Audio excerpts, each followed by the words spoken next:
प्रस्तुत छ लोककथा फान्कु ब्रह्माण्डका निर्माता। प्राचीन चीनमा शौर्य वीर्य भरिएका अनेकन कथाहरू प्रचलित छन्। आफ्नो बौद्धिकता, साहस तथा सङ्कल्पको परिचय दिँदै ती शूरवीरहरूले मानव जातिको हित कल्याणमा योगदान गरेका छन्। अहिलेको विश्व निर्माण हुनुभन्दा धेरै पहिला न ब्रह्माण्ड थियो, न पृथ्वी, न आकाश। ब्रह्माण्ड एउटा विशाल अन्डा जस्तै गोलाकार थियो। त्यसको भित्री भागमा गाढा कुहिरो र अन्धकार मात्रै थियो।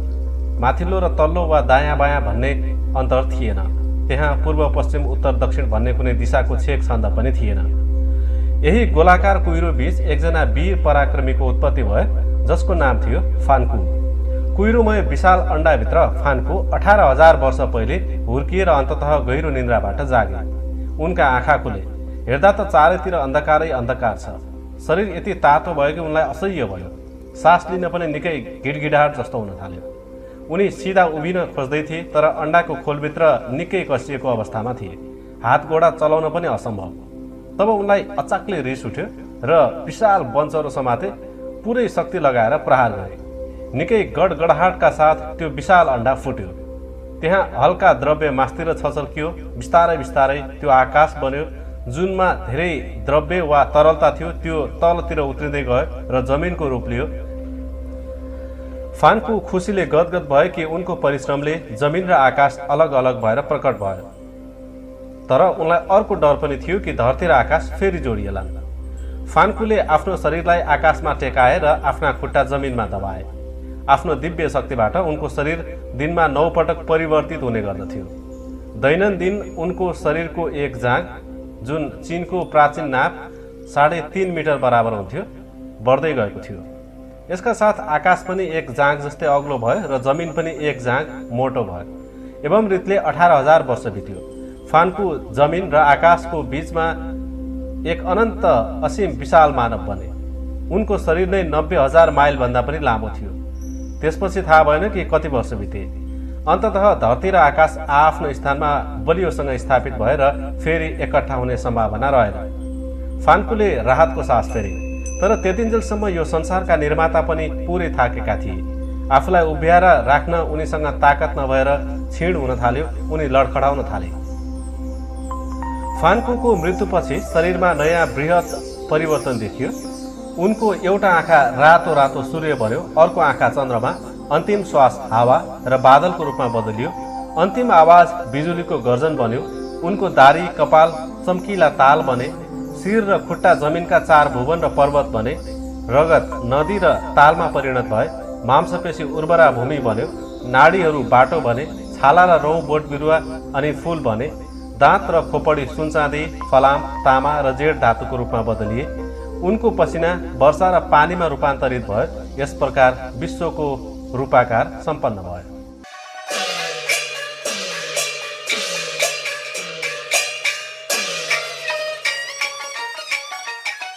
सबैभन्दा पहिला मानिसको जन्म कसरी भयो भन्ने बारेमा चिनिया लोककथा छ। मान्छेको उत्पत्ति विषयक यो लोककथा अब हामी प्रस्तुत गर्दैछौँ। प्राचीन युनानी कथा अनुसार फलोमिसियोले मान्छेको निर्माण गरे। मिश्रको कहानी अनुसार मान्छेको जन्म देवताको सासबाट भयो। यहुदीको कथा अनुसार यहिबीले मान्छेको उत्पत्ति गरे। प्राचीन चिनिया कथा अनुसार मानिसको उत्पत्ति कसरी भएको थियो त? कहानी अनुसार मान्छेको जन्म न्युवा नामक देवताबाट भएको थियो।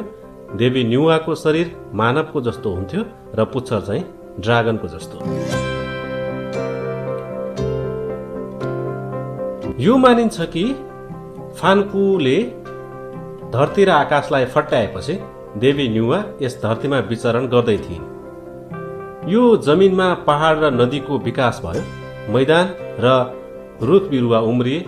पशुपन्छी र किरा फट्याङ्ग्रा जन्मिए। तर पृथ्वीमा मान्छेको नामो निशान त्यतिन्जेलसम्म पनि थिएन।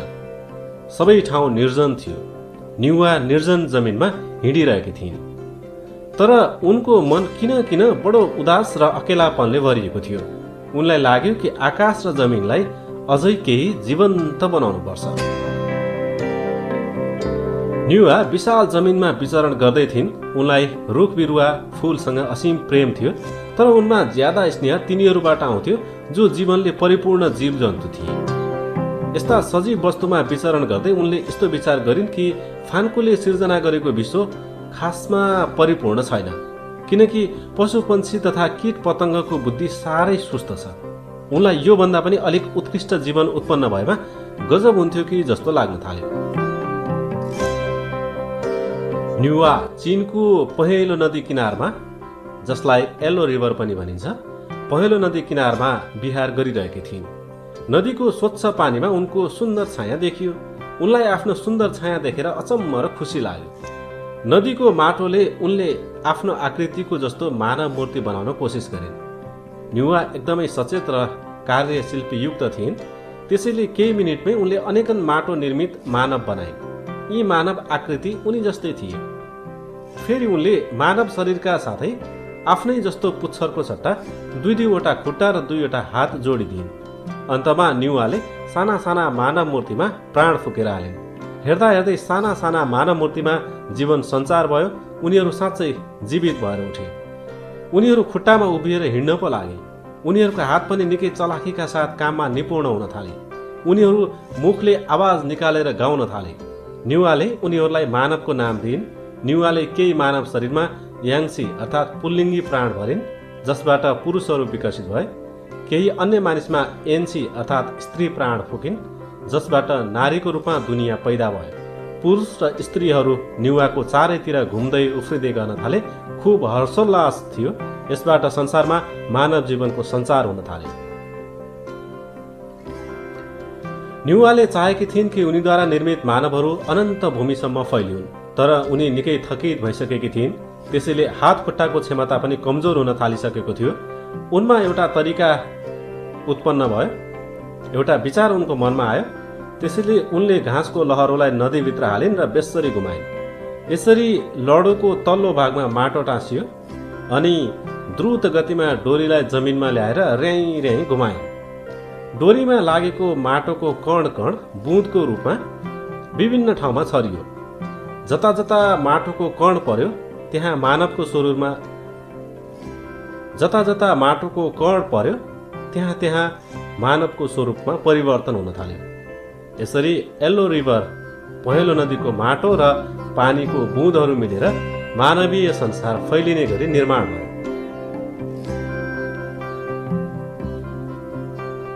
जमिनमा मान्छेको उत्पत्ति त भयो, न्युवाको काम त सकियो। तर उनको दिमागमा अर्को एउटा विचार आयो। मानिसको यो पुस्ता मरेपछि अर्को पुस्ता कसरी अस्तित्वमा आउला? यदि बारम्बार मानिसको पिँढी निर्मित भएन भने मानव प्रजाति सङ्कटमा पर्छ। यसको उपाय पहिल्याउन देवी न्युवालाई निकै कठिन पर्यो। तब उनले पुरुष र महिलाको जोडी बनाएर उनीहरूलाई सन्तानोत्पादनको लागि जिम्मा सुम्पिन्। त्यस उपरान्त मानिस स्वयं आफ्नो वंशको विकास गर्दै सङ्ख्या विस्तार गर्दै निरन्तर आजका मितिसम्म पनि चलिरहेको छ।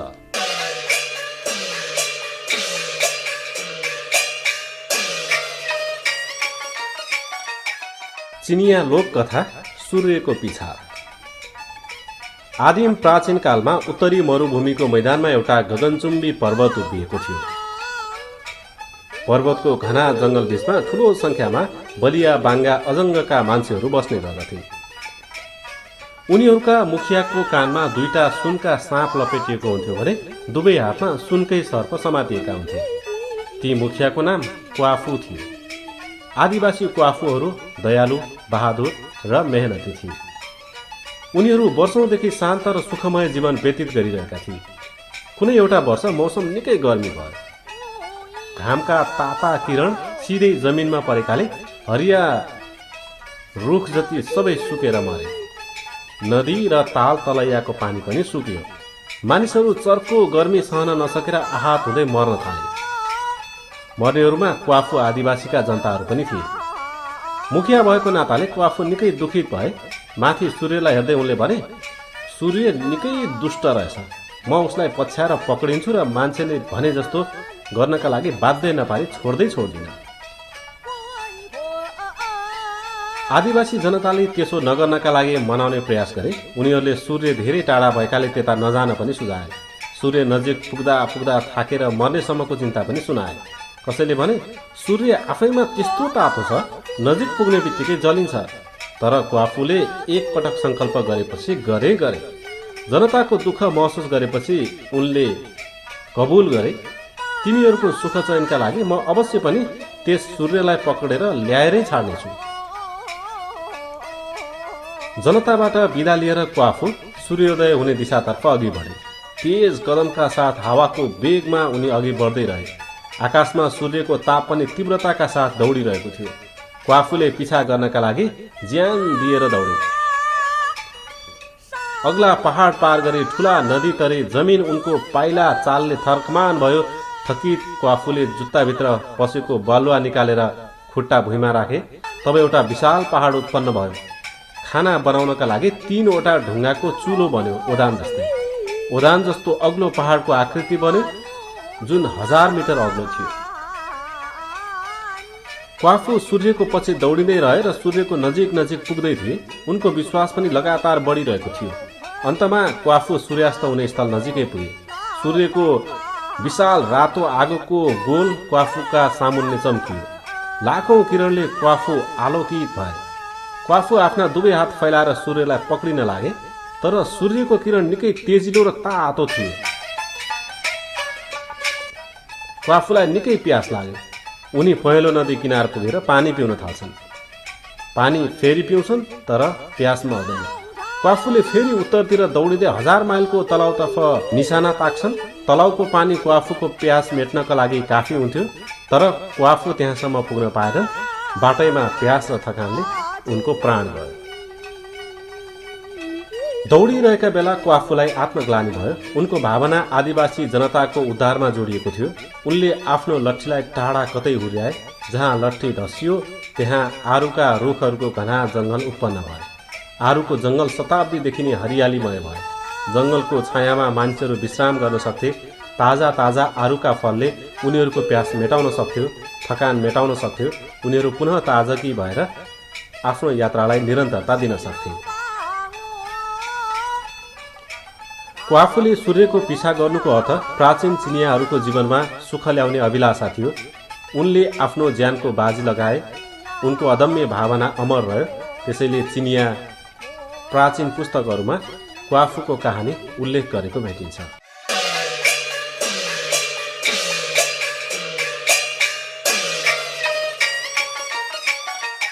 भनिन्छ प्राचीन धर्मग्रन्थबाट प्रेरित भएर आजको विश्वले धेरै विकासको फड्को मार्न सकेको छ। कुनै पनि कुरा उत्पत्ति गर्नका लागि सबैभन्दा पहिला परिकल्पनाको आवश्यकता पर्दछ। प्राचीन ग्रन्थहरू अधिकांशतः काल्पनिक कथामा आधारित हुने भएकाले यो कल्पनाको जगमा उभिएर मानिसले नयाँ आविष्कार गर्न सकेका हुन्। चीनमा पनि त्यस्ता केही प्राचीन लोक कथाहरू छन्। ती कथाहरूले चीनको मौलिक सभ्यताको झल्को दिन्छन्। कतै पुराना कथाको जगमा उभिएर वर्तमान चीन बनेको त होइन भन्ने पनि लाग्छ। आज हामी प्रस्तुत गर्दैछौँ चीनमा सबैभन्दा पहिला आगोको उत्पत्ति गर्ने अथवा चीनमा आगो कसरी आविष्कार भयो भन्ने बारेमा एउटा प्रतिनिधि कथा, अग्निपुरुष श्रीरनको अग्नि कथा बारेमा।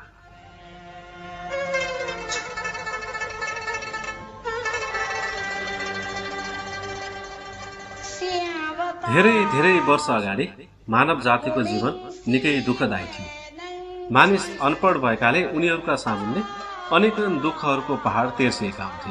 आदिम कालमा मानिसले यो पनि थाहा पाएको थिएन कि आगो भन्ने चिज के हो, यो आगोलाई मानव जीवनमा कसरी प्रयोग गर्न सकिन्छ। त्यतिखेर मानिसहरू रात पर्यो कि अन्धकारमा बस्न बाध्य हुन्थे। चौतर्फी अँध्यारो हुन्थ्यो। जङ्गली जनावरहरूको डर हुन्थ्यो। हिंस्रक जनावरको आक्रमणले उनीहरूको जीवन तहस नहस हुन्थ्यो। त्यसैले मानिसहरू नजिक एकट्ठा भएर समेटिएर सुत्ने गर्दथे।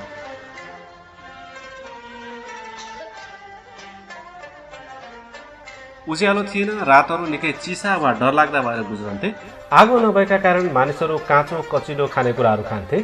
खानेकुरा अस्वास्थ्यकर हुँदा बिरामी भएर अकालमै ज्यान गुमाउँथे। उनीहरूको औसत आयु पनि निकै छोटो हुन्थ्यो। स्वर्गलोकमा फुसी नाम गरेका देवताले पृथ्वीमा मानिसहरूको कष्टमय जीवन देखेपछि निकै दुःखको महसुस गरे। उनले आगोको महिमाबारे बताउने विचार गरे। सो बमोजिम आफ्नो दिव्य शक्तिद्वारा जङ्गलमा भीषण वर्षासँगै चट्याङ पारिदिए। चट्याङ खसेपछि जङ्गली रुखहरूमा आग लागि भयो। आगो चारै दिशातिर हुरहुरी फैलिन लाग्यो। आगो र चट्याङका कारण तर्सिएर मानिसहरूको भागदौड नै मचियो। केही समयपछि वर्षा रोकियो र बिजुलीको गर्जन पनि रोकियो। फेरि दिन ढल्यो, रातको समय आयो। वर्षाका कारण जमिनमा धेरै जाडो भयो। भागेकाहरू फेरि एकट्ठा भए। डराउँदै डराउँदै रुखमा लागेको आगो हेर्दै रहे।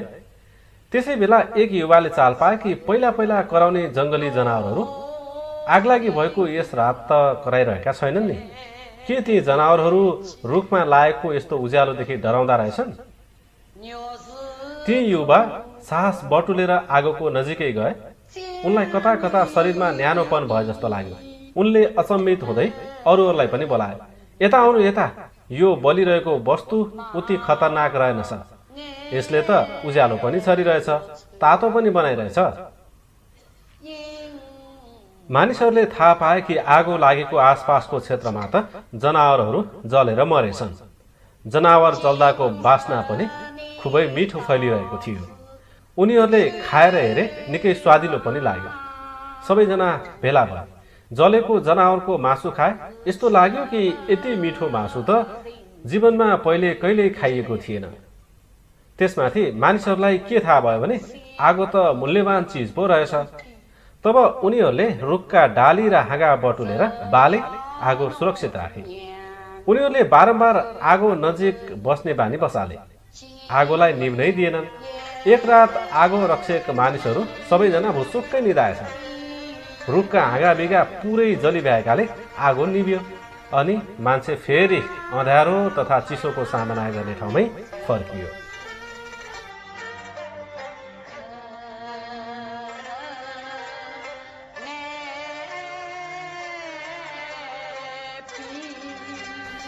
अग्निदेवता फुसीले यो सबै थाहा पाएर तिनै युवाको सपनामा बताए कि सुदूर पश्चिममा एउटा सुइमिन नाम गएको राज्य छ।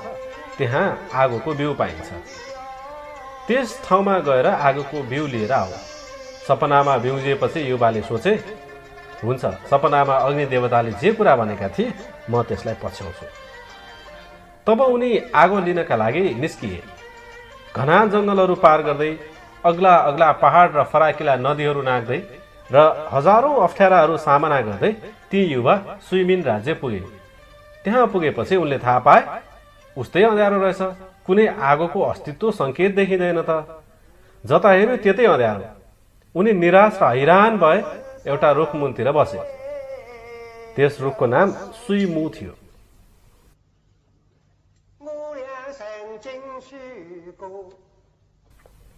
तुरुन्तै ती नौजवानको आँखामा झिल्को जस्तो चमक आयो र हरायो।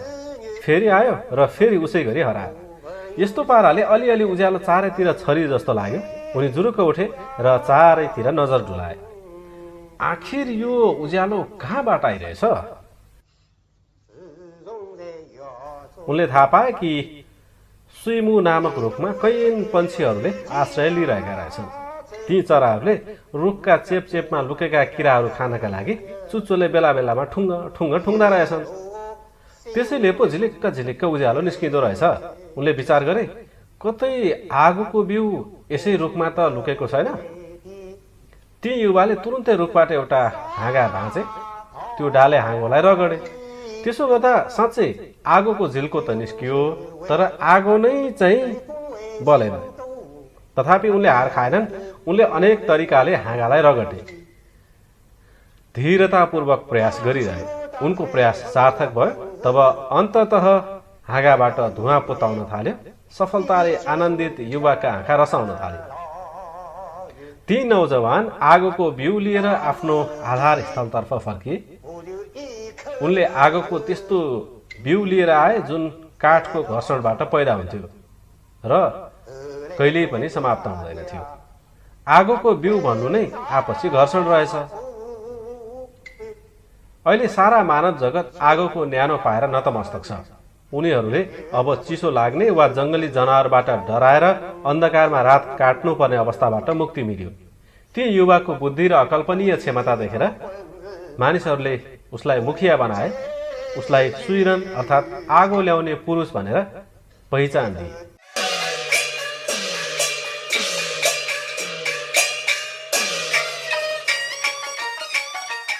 न्योलाङ एकजना गाई पालक थिए। गरिब थिए तर खुला दिलका युवा थिए। उनीसँग एक जोडी बुढो गोरु र सानो टुक्रा जमिन थियो। न्योलाङ दिनदिनै खेतमा परिश्रम गर्थे र घर फर्किएर आफै खाना बनाउँथे, कपडा धुन्थे। जीवन कष्टमय थियो तर कुनै दिन उनको जीवनमा चमत्कारिक परिवर्तन आयो। मजदुरी गरेर फर्किँदै गरेको एउटा दिन जब न्योलाङ घरभित्र छिर्दै थिए तब बडो अचम्मको अनुभव भयो। उनको घर आँगन त पुरा सफा देखिन्छ। फोहोर कपडा पनि धोएर चिटिक्क मिलाएर पो राखिएको छ। भान्सामा तातो खानेकुरा छ। तरकारीको बास्ना फैलिरहेको छ। बडो ताजुब लाग्दो भयो न्योलाङलाई। अब उनले सोचे, के देवलोकबाट कोही आयो? टाउकोलाई जति थिचे पनि उनको दिमागबाट त्यस्तो कुनै सम्भावित उत्तर सुझेन। उस्तै तरिकाले निरन्तर अचम्म हुँदै गइरहेको थियो। न्योलाङको धैर्यको बाँध नै टुट्न लाग्यो। उनले यो रहस्यको उद्घाटन गर्ने विचार गरे। सधैँ जस्तो एउटा दिनमा जब उनी घरबाट कामका लागि निस्किँदै थिए, अलि पर नपुग्दै उनी सुटुक्क फर्किएर घरभित्र आएर लुके। चलाखीपूर्वक घरमा यताउता आँखा गाडिरहे। केही बेरमै एकजना रूपसी न्योलाङको घरमा छिरी र घरायसी काममा लाग्न थाले। आफ्नो खुल्दुली रोक्न नसकी न्योलाङले लुकेको ठाउँबाट निस्केर ती युवतीको सामुन्ने प्रश्न गरे, ओ रूपसी, तिमी किन मेरो घर गृहस्थीमा सघाइरहेकी छौ? उनको आवाज सुन्ने बित्तिकै युवती छक्क परे। लज्जा मिश्रित मसिनो आवाजमा भने, मेरो नाम चुन्यु हो। हजुरको दुःखमय जीवन देखेर टिठ लाग्यो, त्यसैले सहयोग गर्न आएकी। उत्तर सुनेर न्योलाङ पनि दङ्ग परे र अलिक साहस बटुल्दै सोधे, मसँग बिहे गर न त, हामी दुवैजना सँगसँगै मेहनत गरौँला, साथसाथै जीवन बिताउँला। चुन्युले स्वीकृति दिएपछि उनीहरू बीचमा विवाह भयो। तत्पश्चात न्योलाङ दैनिक खेतमा जान्थे। चुन्यु चाहिँ घरमा कपडा बुन्दै घर गृहस्थीको धन्दा गर्थिन्। जीवन तुलनात्मक रूपमा सुख चैनसँग बितिरहेको छ। केही वर्षपछि त उनीहरूका एउटा छोरा र छोरी पनि भए। पारिवारिक जीवन पनि आनन्दमय चलिरहेको छ। एक दिन यस्तो समय आइपुग्यो, आकाशमा काला काला बादल देखिए। बेजोडसँग हुरी चल्यो। स्वर्गलोकबाट दुईजना सेनापति धरतीमा उत्रिएर न्योलाङको घर पुगेर भने, चुन्यु स्वर्गका महाराजकी नातिनी हुन्। उनी बादल बुन्ने काम गर्थिन्, तर केही वर्षदेखि घर छोडेर गइन्। यसपटक उनको धुइँ पत्ताल खोजी भइरहेको छ।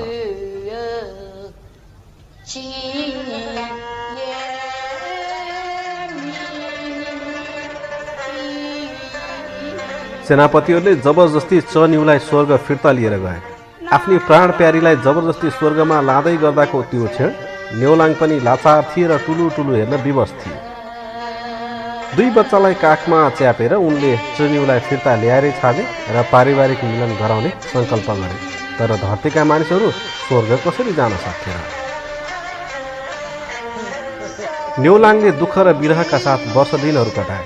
एक दिन उनको बुढो गोरुले मुख खोल्यो। मान्छेको आवाज निकालेर भन्यो, मालिक, मलाई काट्नुहोस् अनि मेरो छाला उड्नुहोस्, अनि मात्रै आकाशमा उड्न सक्नुहोला र स्वर्ग पुगेर चुन्युसँग भेट्न सक्नुहोला।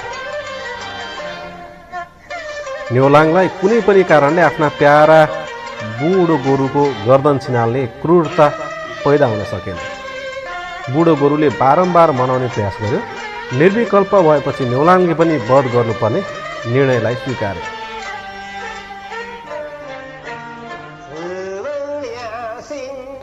बुढो गोरुको छाला शरीरमा लपेटेर आफ्ना दुई बच्चालाई थैलोमा उठाएर न्योलाङले स्वर्गलोकको बाटो तताए। तर स्वर्ग भवनमा कडा पहरा थियो। गरिब मर्त्यलोकको मानिसप्रति कसैले अलिकति पनि ध्यान दिएनछ। स्वर्गका महाराजले न्योलाङ र चुन्युको भेटघाटका लागि अस्वीकार गरिदिए। न्योलाङ र उनका दुवै बच्चा मिलेर बारम्बार कारुणिक बिन्ती गरिरहेपछि सम्राटले संक्षिप्त भेटघाटका लागि अनुमति दिए। नजरबन्दमा रहेकी चुन्यु पनि पति र बच्चाहरू देखेर दङ्ग परिन् र उसै बेला दुखी पनि भए। भेटघाटको समय त तुरुन्तै खत्म भइसकेछ। स्वर्गका सम्राटले उनीहरूलाई छुट्टिएर जान आदेश दिए। वियोगको पीडा नसकी खप्न नेउलाङले दुईटा बच्चा च्याप्दै चुन्युको पिछा गर्न थाले। कयौं पटक उनका खुट्टामै पछारिए, फेरि उठेर पिछा गर्ने क्रमलाई निरन्तरता दिइरहे। हेर्दा हेर्दै उनी नजिकै आए, तर कडा स्वभावकी स्वर्गकी साम्राज्ञीले आफ्नो कपालबाट एउटा स्वर्ण केस बन्द बनाइदिइन्, ताकि नेउलाङ र चुन्युको बीचमा एउटा रेखा खिचियोस्, लक्ष्मण रेखा। यसले अलिक चौडा नदीको आकाशगङ्गाको रूप लियो। त्यस उपरान्त नेउलाङ र चुन्यु आकाशगङ्गाको दुई किनारमा अलग अलग रहन थाले। उनीहरू आकाशगङ्गा पार गरेर एक अर्कामा प्रेमालाप गर्न नसक्ने भए।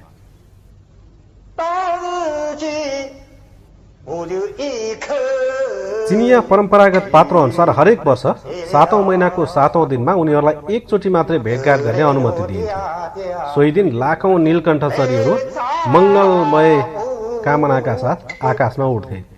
आफ्नो शरीरले आकाश गङ्गासम्म पुग्ने लामो पुल खडा गर्थे, ताकि नेउलाङ र चुन्युको पारिवारिक पुनर्मिलन हुन सकोस्।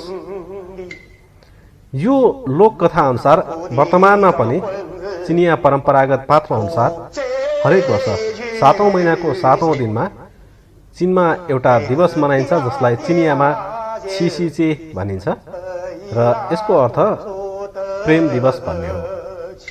जसरी फेब्रुअरी 14लाई भ्यालेन्टाइन्स डेका रूपमा मनाइन्छ, चीनमा हरेक वर्ष 7औं महिनाको 7औं दिनमा प्रेम दिवस मनाइन्छ।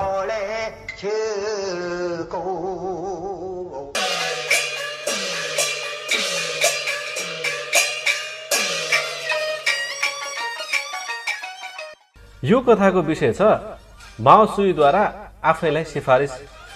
अब हामी प्रस्तुत गर्दैछौँ।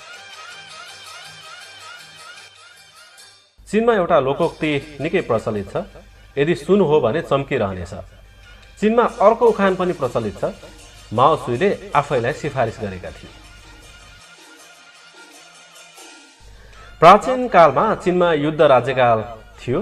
त्यसै बेलाको चाउ राज्यको राजधानी हानतानमाथि शक्तिशाली चीन राज्यका सैनिकले घेराबन्दी गरेका थिए र हानतान सङ्कटमा परेको थियो। हानतानलाई सङ्कटबाट मुक्त गर्नका लागि चाउ राज्यका सम्राटले अर्को मुलुक छु राज्यसित मिलेर संयुक्त रूपमा चीन राज्यको प्रतिकार गर्ने विचार गरे। त्यसैकारण यसबारे कुराकानी गर्न भनेर राजकुमार फिङ युआनच्युनलाई छु राज्यमा पठाइएको थियो। फिङ युआनच्युनले आफ्नो घरका हजारौं नोकर चाकरहरूबाट बहादुर र बुद्धिमान 20 जनालाई छानेर आफूसँगै लैजाने निर्णय गरे। तर जसरी छनौट गरेर पनि 19 जना मात्र छानिन्थे। त्यति बेला एकजना पाहुनाले आफैले रिक्त स्थानको पूर्ति गर्ने सिफारिस गरे। ती मानिस माओ सुई नै थिए। फिङ युआनच्युनले माओ सुईलाई निहालेर हेरे र सोधे, तिमी को हौ? के कामका लागि मसँग भेट्न आयो? माओ सुईले जवाफ दिए, मेरो नाम माओ सुई हो। हानतानलाई सङ्कटबाट मुक्त गर्नका लागि तपाईले छु राज्यमा परामर्श गर्न जाने सुनेर तपाईसँगै जाने इच्छा ममा पनि जाएको छ। फिङ युआनच्युनले फेरि सोधे, यो घरमा आएको कति वर्ष भयो? माओ सुईले जवाफ दिए, लगभग 3 वर्ष भइसक्यो। फिङ युआनच्युनले भने, 3 वर्षको समय त्यति छोटो समय होइन। एकजना मानिसमा विशेष क्षमता भएको खण्डमा सार्कीले चलाउने सियोलाई झोलामा राखे जस्तै तुरुन्तै तिखो टुप्पो बाहिर देखिनेछ र त्यो मानिसको दक्षता पनि चाँडै नै देखा परेछ। तर तिमी मेरो घरमा 3 वर्ष बसिसक्यौ र तिम्रो के विशेषता छ, के क्षमता छ भन्ने कुरा मैले बुझेको छैन। यसपल्ट म छु राज्य जानेछु र त्यसको सहयोगमा हाम्रो राज्य बचाउने काम गर्नेछु। कुनै पनि क्षमता नभएको मानिस मसँग जान पाउँदैन, तिमी पनि नजाऊ। फिङ युआनच्युनले खुला रूपमा उक्त कुरा भनेका थिए। तर माओ सुईले एकदमै आत्मविश्वाससहित जवाफ दिए, तपाईको कुरा ठिक छैन। मेरो विशेष क्षमता नभएको होइन, तपाईले मलाई झोलामा नराख्नु भएको मात्र हो।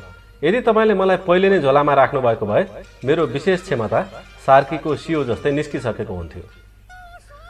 कुरा गर्दा गर्दै फिङ युआनच्युनलाई माओ सुईमा निकै क्षमता भएको जस्तो अनुभव भयो। त्यसैले उनले माओ सुईको सिफारिस स्वीकार गरे। त्यसपछि ती 20 जना लाउकेलाई जम्मा गरेर उनी छु राज्यतिर लाए। छु राज्य पुगेपछि फिङ युआनच्युनले छु राज्यका सम्राटसित वार्ता सुरु गरे। फिङ युआनच्युनले संयुक्त रूपमा चीन राज्यको सामना गर्नुपर्ने आवश्यकताबारे सविस्तार बयान गरेपछि हानतानलाई बचाउनका लागि चाँडै नै सैनिक पठाउने अनुरोध छु राज्यका सम्राट समक्ष प्रस्तुत गरे। तर छु राज्यका सम्राट भने चुप लागेर बसिरहे। बिहानी पखदेखि मध्याह्नसम्म वार्ता चलिरहेको थियो, तर त्यस वार्ताबाट कुनै नतिजा निस्केन। यसो भएपछि बाहिर कुरिरहेका 20 जना बैठकेहरू चिन्तित हुन थाले। माओसुईले आफूले आफैलाई सिफारिस गरेर आएको हुनाले अरू 19 जना बैठकले उनलाई हेला गरिरहेका थिए। माओसुईमा के विशेष क्षमता छ भन्ने तथ्य पत्ता लगाउनका लागि ती बैठकेहरूले माओसुईलाई सम्झाए, माओ, यति लामो समयसम्म वार्ता गरेर पनि केही उपलब्धि हासिल हुन नसक्नुको कारण के होला? भित्र गएर सोध्न सकिन्छ?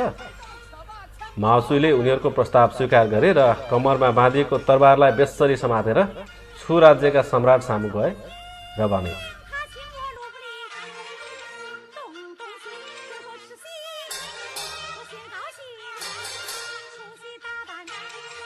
महासम्राट, छु राज्य र चाउ राज्यले मिलेर छिन राज्यको प्रतिकार गर्नु निकै जरुरी छ। 1-2 शब्दमा यस कुराको निर्णय गर्न सकिन्छ। तर बिहानदेखि अहिलेसम्म कुनै उपलब्धि हासिल नहुनुको कारण के हो? माओसुईले जान्ने भएर आफूसँग उक्त प्रश्न सोधेकोमा छु राज्यका सम्राटलाई निकै नमजा लाग्यो र उनले माओसुईसँग कुरै नगरिकन फिङयुआनचुनलाई सोधे, यो मान्छे को हो? फिङयुआनचुनले भने, ऊ मेरो बैठकै हो।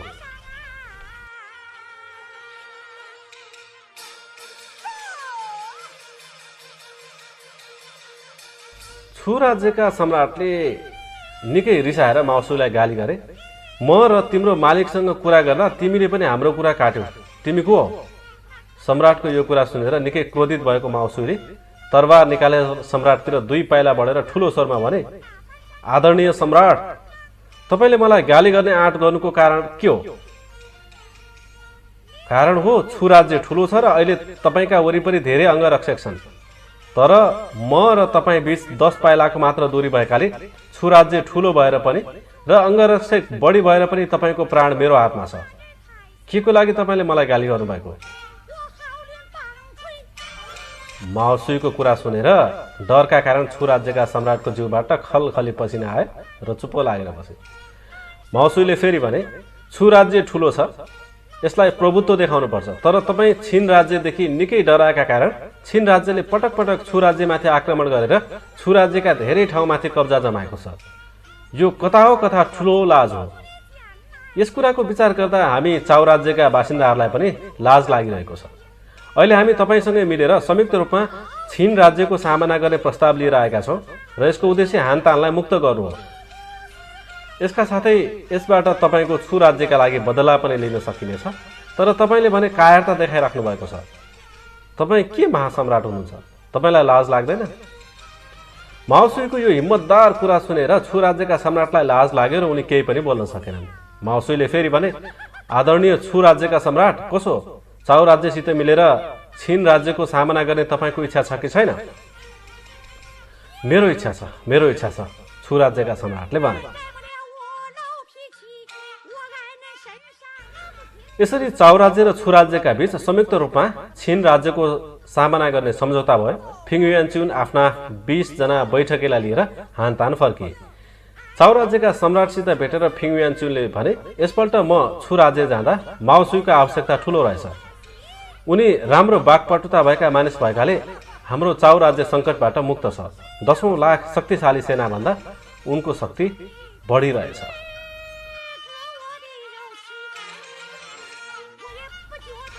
3 दिन बित्दा नबित्दै माओसुईको नाम चाउ राज्यको राजधानी हानतानमा 1 कान 2 कान मैदान हुँदै गयो। आज आएर यो उखानले के अर्थ दिन खोजेको छ भने, दक्ष व्यक्तिले हिम्मत जुटाएर आफ्नो सिफारिस आफै गर्न सक्नुपर्दछ।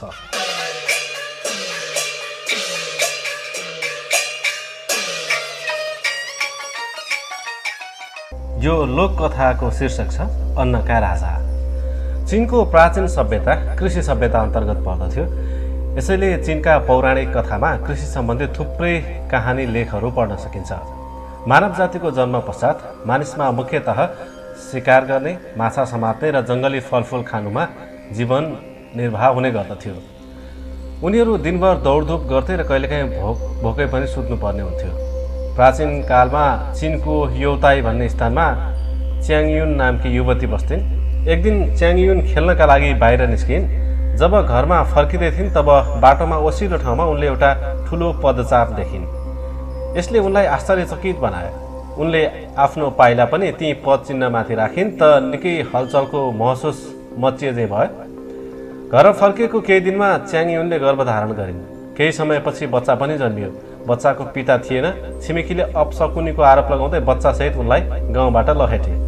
गाउँ छोडेर निस्किएपछि उनलाई लाग्यो कि बच्चा भोकले मर्नेछ, तर उनले बच्चाको जीवन रक्षाका लागि थुप्रै जङ्गली जनावरको साथ पाइन्।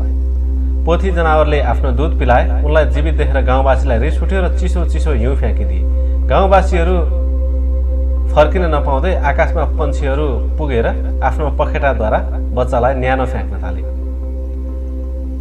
मानिसहरूलाई लाग्यो कि त्यो बच्चा कुनै चान्चु नै होइन। तब फेरि घरमा फिर्ता लिएर आए। पालन पोषणका लागि आमासहित फिर्ता गराए। कैयौँ पटक छोडिएकाले बच्चाको नाम छि अर्थात् त्याग भनेर राखियो।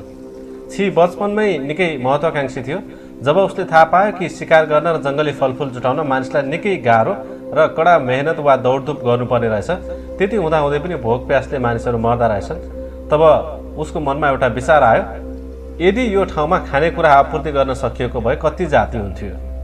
उसले बारीमा निहालेर हेरेपछि थाहा पायो कि जङ्गली फलको बिउ जमिनमा दोस्रो बार पनि उम्रिन सक्दो रहेछ। जङ्गली गहुँ, धान, भटमास लगायत अनेकन फलफुलका बिउहरू जम्मा पारेर आफ्नो जोतिएको जमिनको एक टुक्रामा उसले रोप्यो।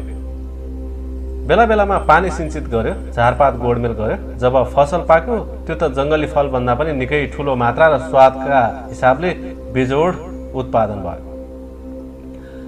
जङ्गली वनस्पतिको बिउ गोडमेल राम्रो होस् भन्नका लागि छिले काठ र पत्थरबाट सामान्य खालका औजार पनि बनायो। उसमा खेतीपातीको राम्रै अनुभव हुन थालिसकेको थियो। उसले आफ्नो अनुभव अरूहरूलाई पनि बाँड्यो।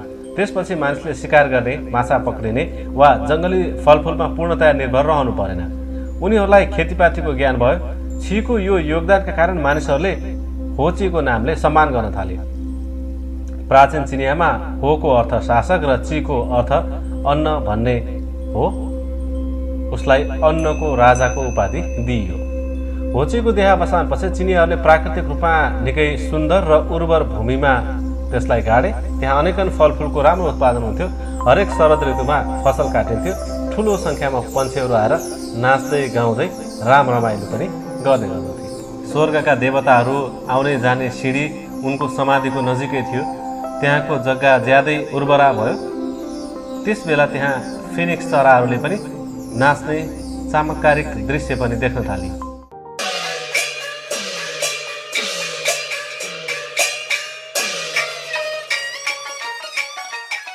प्रस्तुत छ चिनिया लोककथा बाढी नियन्त्रक तायु र उनका पिताको नदी व्यवस्थापन बाढी नियन्त्रण सम्बन्धी कथा।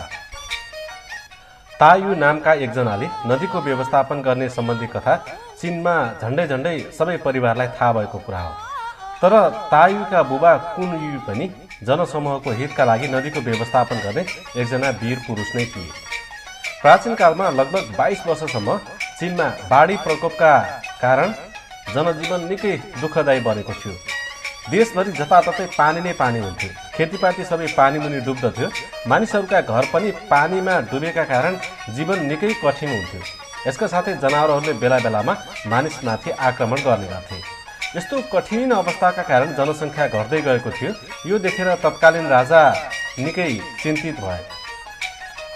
त्यसैले उनले विभिन्न जात जातिका नेताहरूलाई बोलाएर यसबारेमा छलफल गरे। छलफलका क्रममा सबैले कुनयुलाई नदीको व्यवस्थापन गर्ने जिम्मा दिन सहमति जनाए।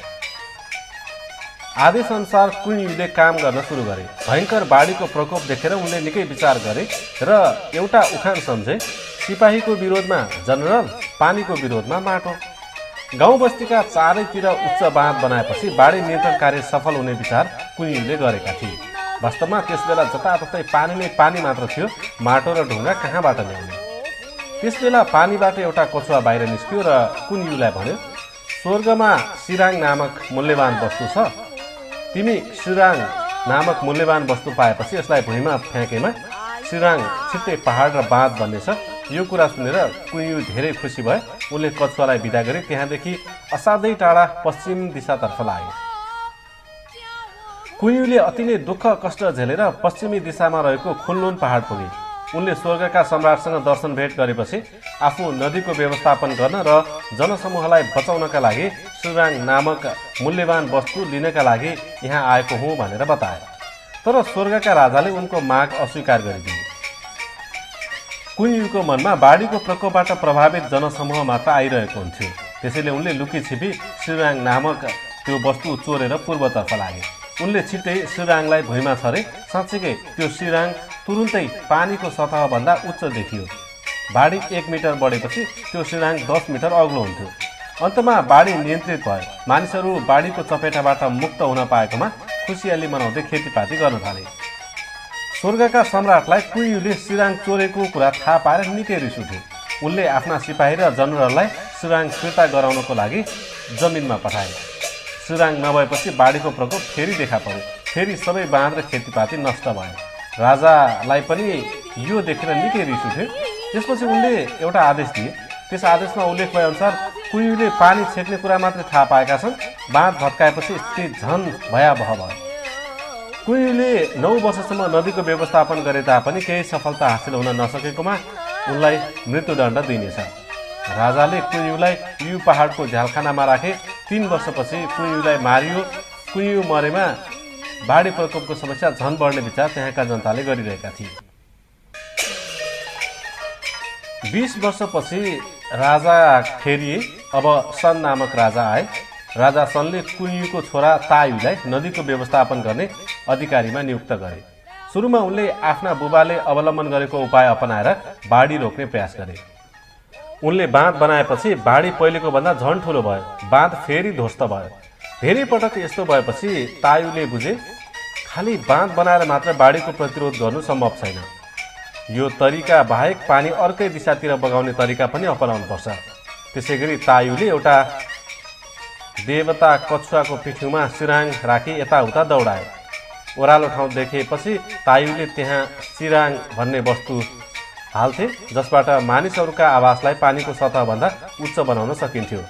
यसका साथै तायुले देवनागले देखाएको दिशाअनुसार नदी तलाउमुनिको बालुवा हटाए जसबाट पानीलाई समुद्रतिर डोल्याउन सकिन्थ्यो। भनाइअनुसार तायुले आफ्नो हातले लुनमन नामक पहाड काटेपछि ख्वाङख नदीको पानी पहाडको बीचबाट सोझै बग्न थाले। यहाँनिर ख्वाङख भनेको पहेँलो नदी अर्थात् येलो रिभर। मानिसहरूले त्यस ठाउँलाई लुनमन जलडमरू भन्न थाले। लुनमनको पछिल्लो क्षेत्रमा तायुले पानी बग्ने बाटो छेक्ने पहाडलाई पनि काटे। त्यसपछि ख्वाङख नदी बाङ्गो टिङ्गो भई समुद्रसम्म पुग्न थाले। मानिसहरूले यस स्थानलाई सानमनस्या जलडमरू भन्न थाले। करोडौं करोड वर्षपछि यी दुई स्थानको दृश्य निकै प्रसिद्ध हुने कुरा सबैलाई थाहा थियो। तायुद्वारा बाढीको व्यवस्थापन सम्बन्धी कथा धेरै छन्। भनाइअनुसार तायुले विवाह गरेपछि चौथो दिनदेखि दुलै छोडेर बाढीको व्यवस्थापन गर्न कसिएका थिए। 13 वर्षमा उनी आफ्नो घरको अगाडिबाट कतै गइरहेका बेला पनि आफ्नो परिवारका सदस्यहरूसँग भेट्न पाएनन्। धेरै दुःख र कष्ट भोगेपछि तायुले अन्तमा बाढीमाथि विजय हासिल गरे। त्यस पछाडि मानिसहरूले आनन्दसँग जीवन बिताउन थाले। यसका लागि तायुलाई धन्यवाद ज्ञापन गर्न तत्कालीन जनसमूहले उनलाई राजाको पदमा नियुक्त गरे। राजा सनले तायुको योगदानको कदर गर्दै आफ्नो राजाको पद तायुलाई सुम्पिन हृदयदेखि नै सहमति जनाए। उत्पादन शक्ति कमजोर भएको आदिमकालीन समाजमा मानिसहरू बाढीको प्रकोपसँग सङ्घर्ष गर्नुका साथै कहानी मार्फत प्राकृतिक प्रकोपमाथि विजय हासिल गर्ने सदिच्छा व्यक्त गर्थे। कुइयु र तायुको कथा मार्फत मानिसहरूको इच्छा प्रतिबिम्बित गरिएको थियो। यी दुईजना बहादुर भएको कुरामा मानिसहरू विश्वास गर्दथे। कुइयु र तायुले बाढीको प्रकोपसँग सङ्घर्ष गरेको कथाबाट उनीहरूको बुद्धिको स्तर देखाउने प्रयास गरिएको छ। उनीहरू र बाढी प्रकोप बीचको सम्बन्धको कहानीले बाढीको व्यवस्थापन गर्ने अनुभवको निचोड निकालिएको छ। यिनीहरू दुईजनाको कथा करोडौं वर्षसम्म पनि जनजीवनमा झुन्डिएको छ।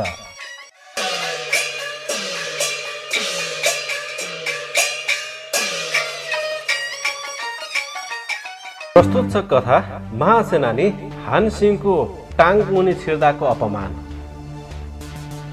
ईसापूर्व 2रो शताब्दीमा शासन सत्तामा रहेको छिन राजवंश चीनको इतिहासमै सबैभन्दा पहिलो एकीकृत सामन्ती राजवंश मानिन्छ।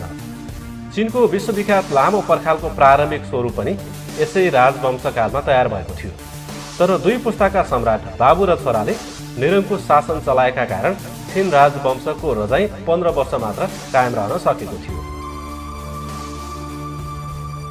छिन राजवंशको अन्तकालमा धेरै ठाउँमा किसानहरूको विद्रोह मच्चिएको थियो र निकै वीर व्यक्तित्व पनि देखा परेका थिए।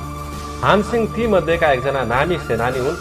प्रस्तुत कथा उनकै सेरोफेरोमा रचिएको छ। हानसिङको जन्म एउटा गरिब परिवारमा भएको थियो। उनी सानै हुँदा उनका बुबा आमाको मृत्यु भएको थियो। सुरुमा उनी न व्यापार गर्न जान्दथे न त खेतीपाती नै। उनले धेरै जसो समय एक छाक खाएपछि अर्को छाक के खाने भन्ने चिन्तामा गुजार्ने गर्दथे। परिणामस्वरूप उनी सहजै अर्काको तिरस्कारको पात्र बन्न विवश भए। चिनजान भएका एकजना स्थानीय हाकिमका घरमा उनी धेरै पटक खाना खान गएकाले ती हाकिमकी श्रीमतीले पनि उनलाई घृणा गरेर कतिचोटि त जानी नियमित समय अगावै खाना खाएर सिद्ध्याउने गरेकी थिए र हानसिङ त्यहाँ पुगेर पनि खान नपाउने अप्ठ्यारो स्थितिमा पर्ने गर्दथे। यस्तो स्थितिका कारण असाध्यै मुरमुरिएर हानसिङले हाकिमसितको सम्बन्धलाई पनि तोडिदिए।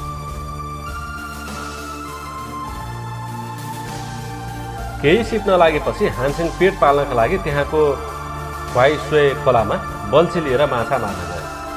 त्यहाँ लुगा धोइरहेकी एउटी बुढी आमाले त्यस बिचरालाई केही खान नपाएको देखेर आफ्नै लागि ल्याएको खाना बाँडेर खाए। दर्जनौं दिनसम्म लगातार यसो भएपछि हानसिङले निकै प्रभावित भएर बुढी आमालाई भने, कुनै न कुनै दिन मैले अवश्य पनि हजुरको यो गुणको भार चुकाइछाड्नेछु। बुढी आमाले यो कुरा सुनेर रिसाउँदै भने, गुणको भार चुकाउने कुरा नगर, तिमी बलियो पुरुष भएर पनि आफूलाई पाल्न नसकेको देखेर नै मैले दया लागेर खुवाउने गरेको हो। यो कुरा सुनेपछि हानसिङ अति लज्जित भए र जसरी भए पनि केही गरेरै देखाउने सङ्कल्पमा पुगे। यो कुरा सुनेपछि हानसिङ अति लज्जित भए र जसरी भए पनि केही गरेरै देखाउने सङ्कल्प गर्न लागे। हानसिङको जन्मथलो ख्वाइ इनका केही जवानहरूले उनलाई हेला गर्ने गर्दथे। एक दिन त्यहाँको एउटा ठिटाले अग्लो जिउडाल भएको हानसिङले जहिले पनि साथमा खड्ग लिने गरेको देखेर ऊ काँतर भएकाले यस्तो खालको हतियार लिएर हिँड्ने गरेको होला भन्छ। अनि धेरै बटुवाहरूको आवत जावत भइरहेको बजारमा हानसिङलाई छेकेर भन्यो, तिमी साहसी छौ भने खड्ग निकालेर म माथि प्रहार गर। तिमी डर छेरुवा हौ भने मेरो टाङ मुनिबाट छिरेर जाऊ। चारैतिर तमासा हेर्न बसिरहेका मानिसहरू सबैले यो जानी न्यु खोजेर हानसिङको नाक काट्न खोजिएको हो भन्ने कुरा राम्ररी बुझिसकेका थिए। अब हेरौँ हानसिङले के गर्ला कसो गर्ला। हानसिङले निकै बेरसम्म सोचे र त्यसपछि केही पनि नबोलिकन त्यस ठिटाको टाङ मुनिबाट छिरे। यो देखेर वरिपरिका सबै मानिसहरू पेट मिची हाँस्न थाले। यो हानसिङ पक्कै पनि हिम्मत हारा मान्छे हो भन्ने कुरा उनीहरूले मनमा नै सोचे। यो नै आजसम्म पनि चर्चित भइरहेको टाङ मुनिबाट छिरेर जाने अपमान शीर्षकको कथा हो। वास्तवमा हानसिङ एउटा निकै चतुर बुद्धिमान व्यक्तित्व थियो। उसले तत्कालीन समाजमा राजसत्ता फेरबदल हुन लागेको अवस्थामा परिरहेको अनुभव गरेकाले आफूलाई देखाउने दिन जरुर आउनेछ भन्ने विश्वास सँगालेर दत्तचित्त भएर जङ्गी शास्त्रको अध्ययन गर्नुका साथै लड्ने जुझ्ने शक्ति बढाउन घुँडा धसेर कसरत पनि गरिरहेको थियो। ईसापूर्व 209 सालमा देशका विभिन्न ठाउँमा छिन राजवंशको रजाई विरुद्ध किसान विद्रोह मच्चिएको थियो। त्यति बेला हानसिङ पनि ती मध्येका एउटा शक्तिशाली सेनामा सहभागी भए।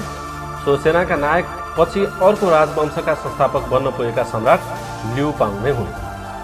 सुरुमा हानसिङले सेनाका लागि खाद्यान्न तथा अरू सामग्री पठाउने कामको जिम्मा लिने तल्लो दर्जाको हुद्दा भएर काम गर्न थाले। यसबाट उनी सन्तुष्ट भएनन्। पछि लिउपाङका सल्लाहकार स्याओहसित उनको चिन्जान भयो। ती दुवैले बेला बखतमा समसामयिक राजनैतिक तथा सैनिक मामिलाबारे छलफल पनि गर्ने गर्दथे। स्याओहले हानसिङ एकजना योग्य व्यक्ति भएको कुरा बुझेपछि लिउपाङ समक्ष सिफारिस गर्न निकै प्रयत्न गरे तापनि उति सफलता पाउन सकेका थिएनन्।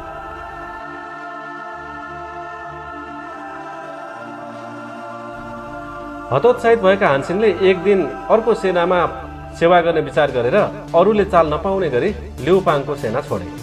स्याओहले यो कुरा सुन्नासाथ लिउपाङलाई भन्न नभ्याउँदै घोडा चढेर हानसिङलाई लखेट्न गए। लिउपाङले खबर पाएपछि यी दुईजना भागेर गएका होलान् भनेर मनमा नै सोचे। तर 2 दिनपछि स्याउह तथा हानसिङ फर्केर आए। लिउपाङले चकित र हर्षित भई के भयो भनेर स्याउहलाई सोधे। स्याउहले म अन्तै जान खोजेका व्यक्तिलाई हजुरका लागि फर्काउन गएको भनेर जवाफ दिए। लिउपाङले त्यति बुझ्न नसकी फेरि सोधे, पहिले त दर्जनौं रथी सथीहरू भागिसक्दा पनि तपाईँले यसो गर्नु भएन, यो हानसिङलाई फर्काउन मात्र किन यस्तो दुःख गर्नुभएको? किन? स्याउहको जवाफ थियो, पहिले भागेर गएका ती रथी साथी साधारण मानिस भएकाले त्यस्ता मानिस फेरि फेरि पनि पाउन सजिलो हुन्थ्यो, तर हानसिङ जस्ता मानिसलाई पाउन गाह्रो हुन्छ। यो एउटा अद्भुत व्यक्ति हो। हजुर सबै ठाउँमा आफ्नो कब्जा चाहनुहुन्छ भने महत्त्वपूर्ण काम बारेमा हजुरसँग कुरा गर्न सक्ने हानसिङ बाहेक अर्को कोही हुन सक्दैन। लिउपाङले भने, त्यसो भए उनलाई रथी बनाएर तपाईँ कहाँ पठाइदिउँ? स्याउहले फेरि जोड दिएर भने, मलाई लाग्छ साधारण रथी भएर यहाँ बस्न उनी मान्दैन। लिउपाङले भने, ल ठिक छ, त्यसो भए उनलाई महासेनानी नियुक्त गरिदिन्छु। यसरी हानसिङ खाद्यान्न आपूर्ति गर्ने मान्छेको जिम्मा लिने तल्लो दर्जाको हुद्दाबाट सेनापति बन्न पुगे। पछि लिउपाङलाई सम्पूर्ण देशको शासन सत्ता हत्याउन सहयोग गर्ने सिलसिलामा उनले हरेक लडाइँमा विजय हासिल गरी उल्लेखनीय कीर्ति स्थापित गरेका थिए।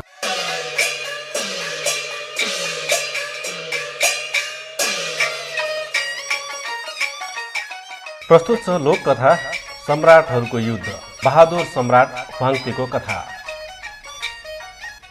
हजारौं वर्ष पहिले चीनको पहेँलो नदी र याङ्से नदीको घाटी क्षेत्रमा अनेकन जात जाति तथा समुदायका मानिसहरू बसोबास गर्दथे, जसमा पहेँलो नदीको घाटी क्षेत्रमा रहने एक शक्तिशाली कुलको मुखिया ह्वाङती थिए।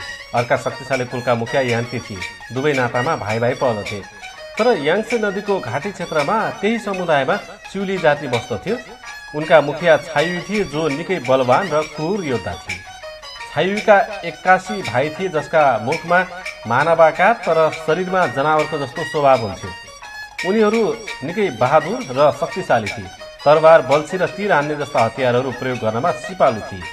छायुको नेतृत्वमा त्यो जाति प्राय अर्को जातिमाथि आक्रमण गर्ने र लुटपाट पनि गर्ने गर्दथ्यो। एकपटक छायुले यान्तीसँग आधिकारिक स्थलमा हमला गरेर केही स्थानमाथि कब्जा जमाए। यसको प्रतिवाद गर्न यान्तीले सेनासँग सङ्घर्ष गरे, तर छायुको सेना निकै बलियो भएकाले उनले हार खानु पर्यो। यान्ती लाचार भएर ह्वाङतीका क्षेत्र चोलुमा भागे र ह्वाङतीसँग सहायता मागे। ह्वाङतीले पहिले नै बुझेका थिए कि विभिन्न जातिका नामी दुश्मनहरू पनि छायुलाई समाप्त पार्न चाहन्छन्। उनले यही मौकाको फाइदा उठाउने ध्येयले अन्य जातिहरूलाई पनि गठबन्धन गर्न चोलुमा छायु विरुद्ध भीषण युद्धको घोषणा गरे।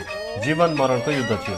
यसकारण चिनिया इतिहासमा चोलु महायुद्धको नामले खतरनाक भन्ने सम्झना दिलाउँछ।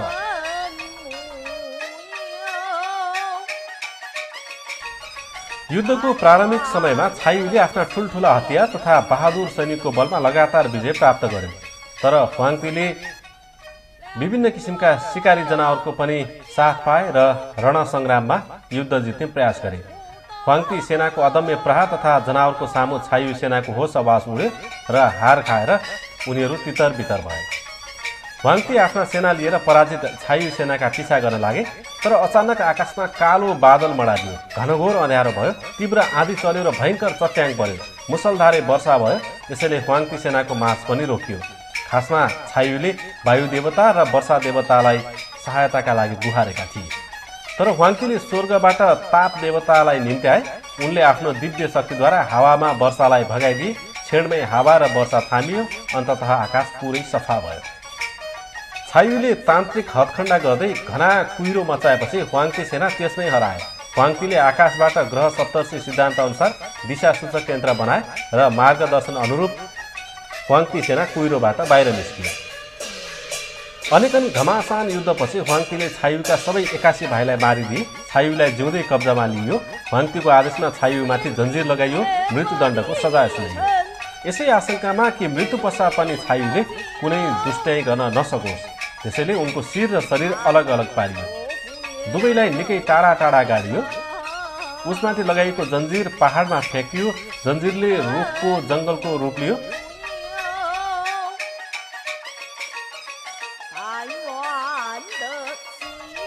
शरद ऋतुमा मैपिल रुखको पात रातो रङ्गमा बदलिन्छ। भनिन्छ कि त्यो छायुको रगतको बुँद हो।